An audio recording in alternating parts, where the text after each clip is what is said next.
우리 하나님이여, 이제 우리가 주께 감사하오며 주의 영화로운 이름을 찬양하나이다. 나와 내 백성이 무엇이기에 이처럼 즐거운 마음으로 드릴 힘이 있었나이까? 모든 것이 주께로 말미암아 싸우니 우리가 주의 손에서 받은 것으로 주께 드렸을 뿐이니이다. 우리는 우리 조상들과 같이 주님 앞에서 이방 나그네와 거류민들이라. 세상에 있는 날이 그림자 같아서 희망이 없나이다.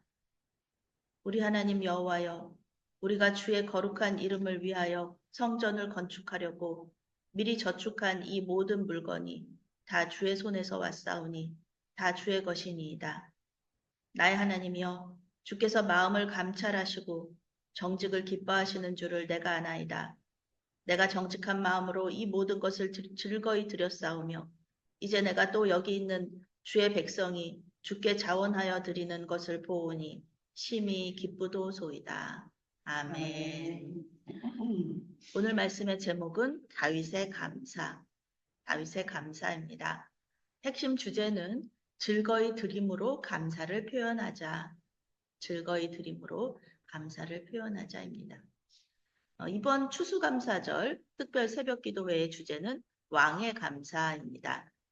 구약 성경에 나오는 왕들의 감사, 그리고 왕의 왕이신 우리 예수님의 감사를 통해서 어떻게 감사하고 또 표현하는 것이 하나님께 영광이 되고 기쁨이 되는 것인지를 우리가 배워보고 있습니다.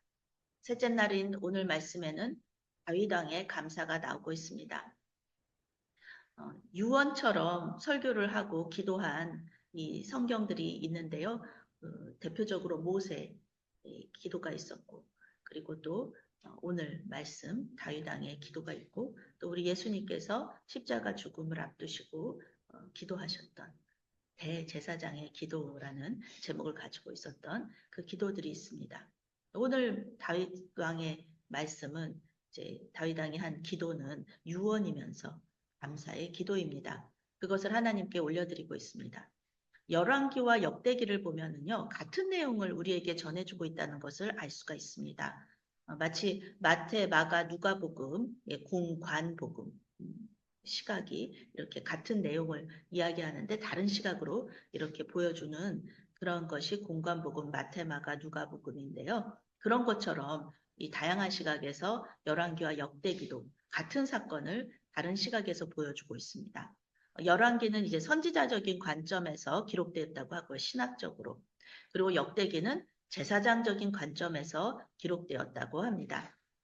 구약의 선지자들이 악한 왕들한테 또 악한 백성들한테 막 회개하라고 외치잖아요. 심판을 선포하잖아요.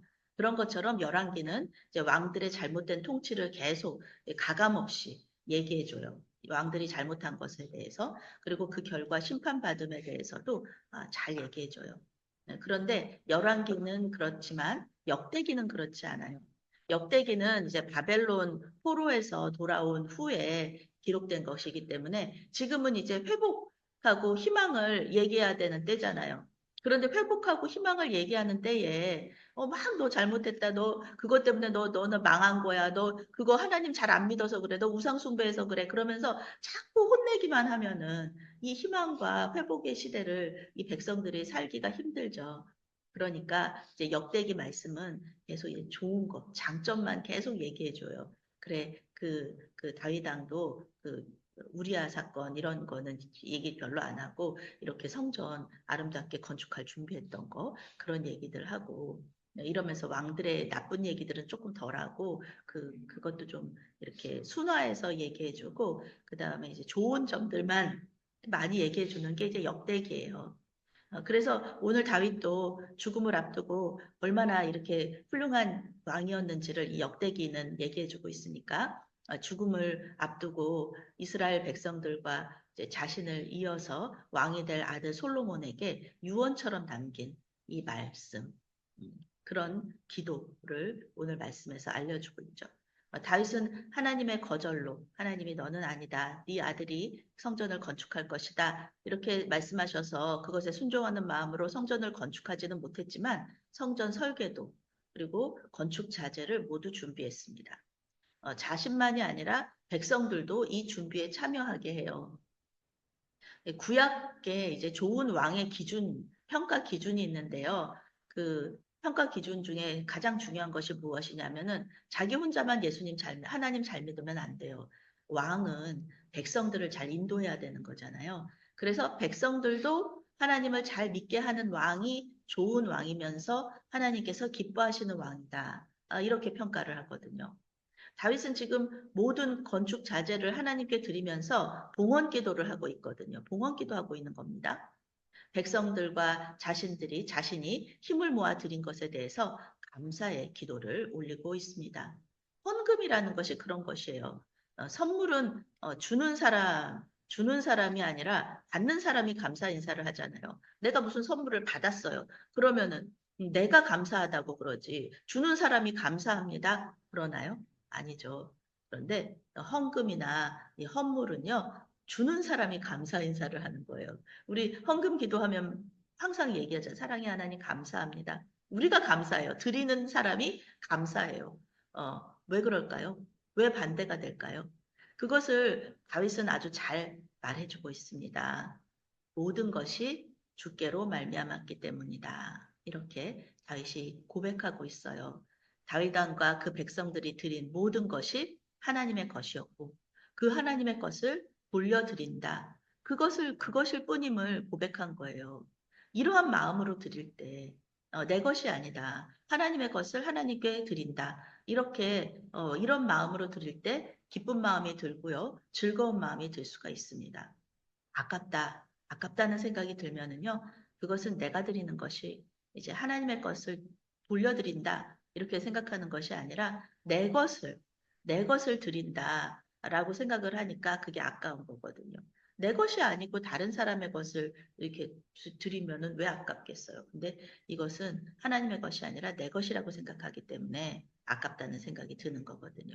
하나님의 교회 공동체를 위해서 사용하는 이렇게 물질인데 그런 또 헌물인데 그런 것이 이제 또 내가 드리는 거로 생각하면은 하나님의 교회 공동체가 정말 내 몸과 같으면은 나한테 사용되는 거니까 아깝지 않은데 이것이 다른 사람이라고 생각하면은 내가 아닌 사람이라고 생각하면은 아깝게 여겨지는 것입니다.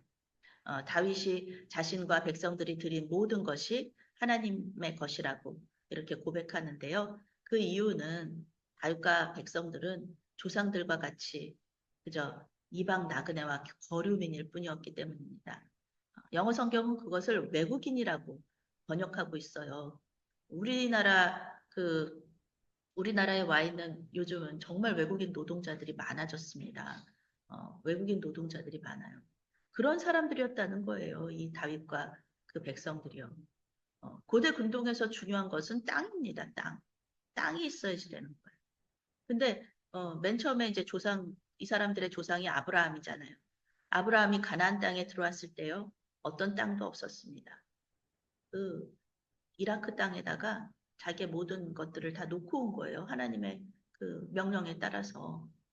어, 땅을 언제 얻게 되냐면은 이 아브라함이 평생 동안 땅을 못 얻다가 땅을 언제 얻게 되냐면은 아내 사라가 죽었을 때 그 막벨라 굴에 아내를 묻게 되잖아요. 그 막벨라 굴이 있었던 그 무덤이 있었던 그 밭.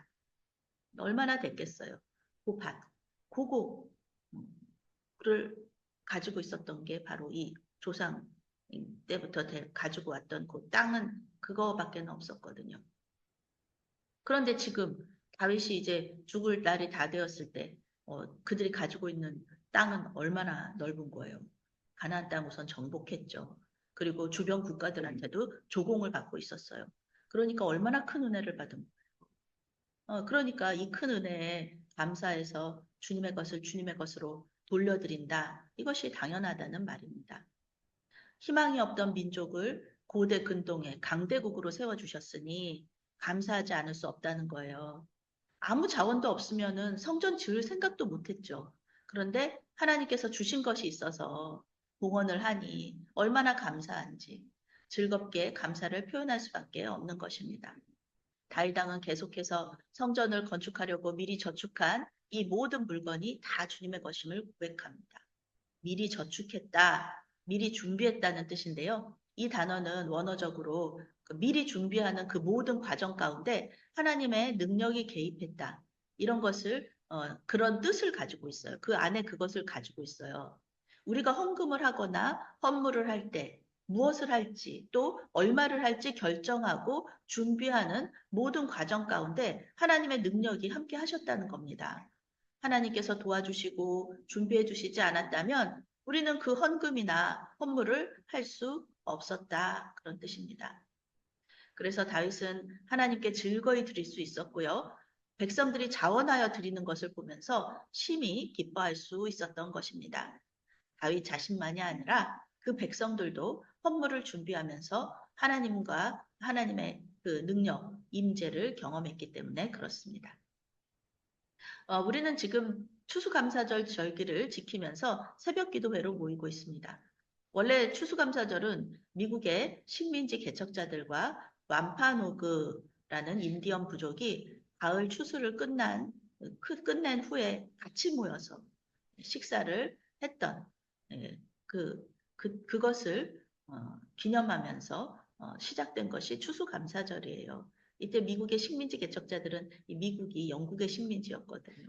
그러니까 압박받는 사람들이었고 또 이 인디언 부족들이 오히려 그때는 먹을 것도 나눠주고 그랬던 사람들이에요. 옥수수 알도 나눠주고. 그래서 둘이서 이렇게 화합했던 그 날을 기념하는 것이죠. 물론 뭐 추수를 끝낸 후에 축제를 여는 것은요. 동서양을 막론하고 어디든 있던 풍습입니다. 우리나라에도 추석이라는 명절이 있어요. 그래서 추수감사절을 이제 전통적으로는 우리 교회처럼 11월 셋째 주에 이렇게 하는 교회들이 많기도 하지만 그렇게 하지 않고 추석 때 하는 교회들도 있고요. 그리고 11월 첫째 주에 하는 교회들도 있습니다. 또 어떤 교회는 아예 추수감사절을 지키지 않아요. 왜냐하면은 미국의 명절을 왜 우리가 지키느냐. 우리가 도시교회라서 추수도 하지 않는데 왜 추수감사절을 지키냐. 지킬 필요 없다 하면서 지키지 않는 교회들도 있습니다. 그런데 우리 한국교회의 추수감사절은요. 단순히 이게 추수를 마치는 것에 의미를 두는 것이 아니라 올 한 해 동안 하나님께서 우리에게 은혜를 베풀어 주심에 감사하는데 그 의미를 둡니다.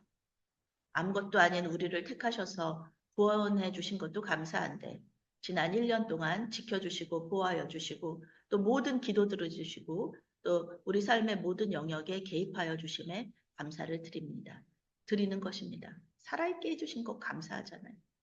그러면서 헌금을 하기도 하고요. 또 강단에 가을 열매들과 곡식으로 장식을 하기도 합니다. 다윗 왕이 건축자재를 올려드리면서 감사를 표현한 것처럼 우리도 다양한 헌금과 헌물을 드림으로써 감사를 표현할 수 있습니다. 이번 추수감사절에 여러분은 무엇을 드림으로 감사를 표현하실 것입니까? 다윗 왕처럼 미리 준비하시고 감사를 표현하시기 바랍니다. 그래야 준비하는 과정 가운데 하나님의 역사가 있음을 경험하실 수 있습니다. 하나님은 헌물이나 헌금에 많고 적음을 보시지 않죠. 어떤 마음으로 드렸는지, 기쁜 마음으로 드렸는지, 아까워하는 마음으로 드렸는지를 보십니다. 사도 바울은 고린도 후서 9장에서 하나님은 즐겨내는 자를 사랑하신다 이렇게 말합니다. 새번역 성경은 기쁜 마음으로 내는 자를 사랑하신다고 번역하고 있습니다. 기쁜 마음으로 하나님께서 주신 것을 하나님께 드림으로써 감사를 표현하시기 바랍니다. 헌물과 헌금을 준비하는 과정 가운데 주님의 은혜와 능력을 경험하시는 저와 여러분이 되시기를 주님의 이름으로 축원합니다. 아멘. 사랑의 하나님, 추수감사절을 맞이하여 주님께 드릴 것을 주시니 감사합니다. 헌물을 하고 헌금을 하는 가운데 주님께서 개입하여 주시옵소서. 무엇을 할지, 얼마를 할지 결정하는 가운데 주님께서 함께하여 주시어서 기쁨으로 드릴 수 있도록 도와주시옵소서. 특별기도회 셋째 날을 잘 마치게 해주심에 감사를 드립니다. 남은 일정도 주님께 맡겨드리오며 예수님의 이름으로 기도합니다. 아멘.